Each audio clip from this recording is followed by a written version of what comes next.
जब मेघालय में राहुल गांधी कैंपेन कर रहे थे तो उन्होंने कहा कि बीजेपी को स्ट्रेंथन करने के लिए, उनकी जीत को सुनिश्चित करने के लिए टीएमसी काम कर रही है। आप पर स्कैम्स का आरोप लगाया, करप्शन का आरोप लगाया।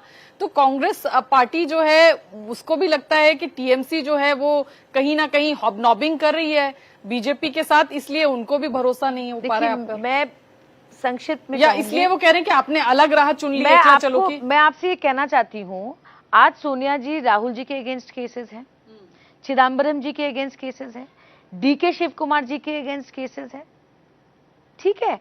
पर आपने कभी सुना कि तृणमूल कांग्रेस के किसी नेता ने कहीं पर ये उछाला मुद्दा?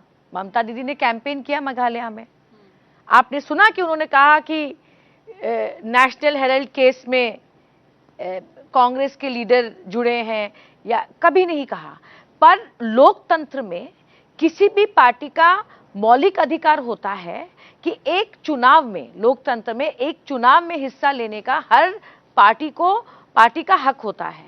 तो राहुल जी मेघालय में जो बोले, वो उन्होंने क्यों बोला, वो राहुल जी जवाब देंगे। मैं राहुल जी के लिए जवाबदारी नहीं कर सकती। फ्रीडम ऐप से सीखकर हार्डवेयर की दुकान रखी है क्या? अगर ऐसा है तो आप अपने उत्पादों को 1 करोड़ फ्रीडम ऐप के जो ग्राहक हैं उन्हें बिना किसी खर्चे के आप उसे बेच सकते हैं।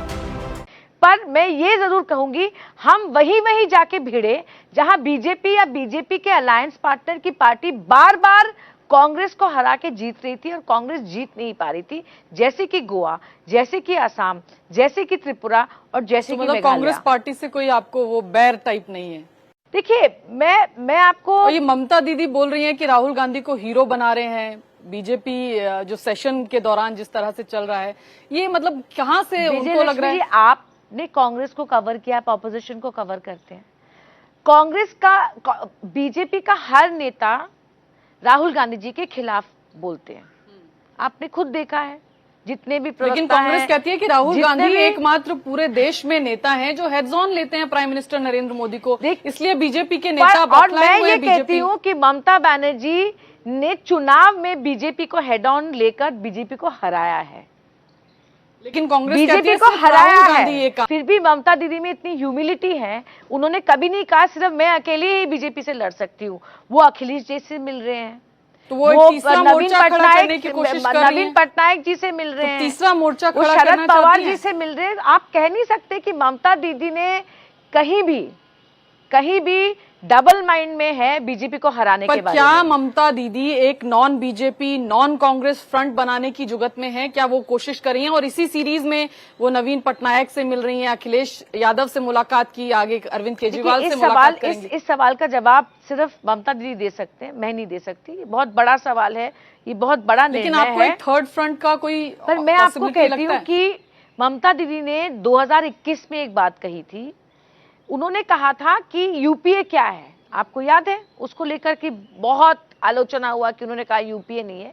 उन्होंने ये नहीं कहा कि यूपीए नहीं है, उन्होंने कहा यूपीए जब बना था, एक पोस्ट पोल अलायंस बना था बीजेपी की सरकार को रोकने के लिए, ठीक है। तो वो कह रही है अब सिर्फ यूपीए से बात नहीं बनेगी, क्योंकि इस यूपीए में जगन रेड्डी नहीं है, इस यूपीए में केसीआर नहीं है, इस यूपीए में नवीन पटनायक नहीं है। क्यों नहीं है? इसके बावजूद कि वो बीजेपी से लड़ रहे हैं, तेलंगाना में वो लड़ रहे हैं, आंध्रा में वाईएसआर लड़ रहे हैं, नवीन पटनायक बीजेपी से लड़ रहे हैं, पर वो यूपीए में नहीं है। सो ममता दीदी का ये कहना था कि सिर्फ यूपीए को लेकर अगर हम गोल गोल घूमेंगे तो बीजेपी को हराना मुमकिन नहीं है।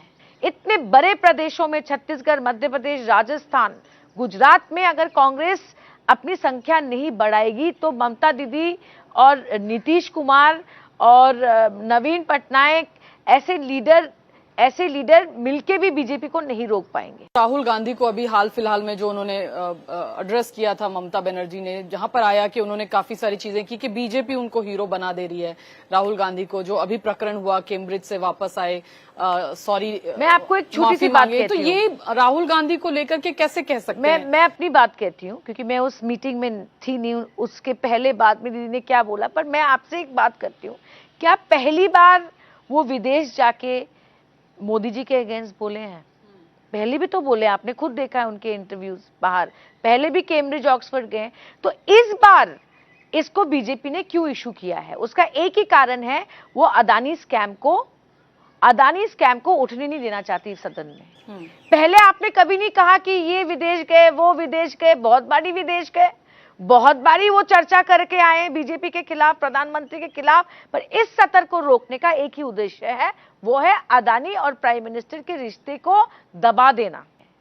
अगर आप फ्रीडम ऐप से सीखकर हार्डवेयर की दुकान रखी है क्या? अगर ऐसा है तो आप अपने उत्पादों को 1 करोड़ फ्रीडम ऐप के जो ग्राहक हैं उन्हें बिना किसी खर्चे के आप उसे बेच सकते हैं। अब अगर आप दिल बड़ा करें, अपनी सोच को बड़ी करें कि किन किन को लाने से, किन किन के साथ जुड़ने से हम ऑपोजिशन यूनिटी को आगे ले जा सकते हैं, अलग सोच है।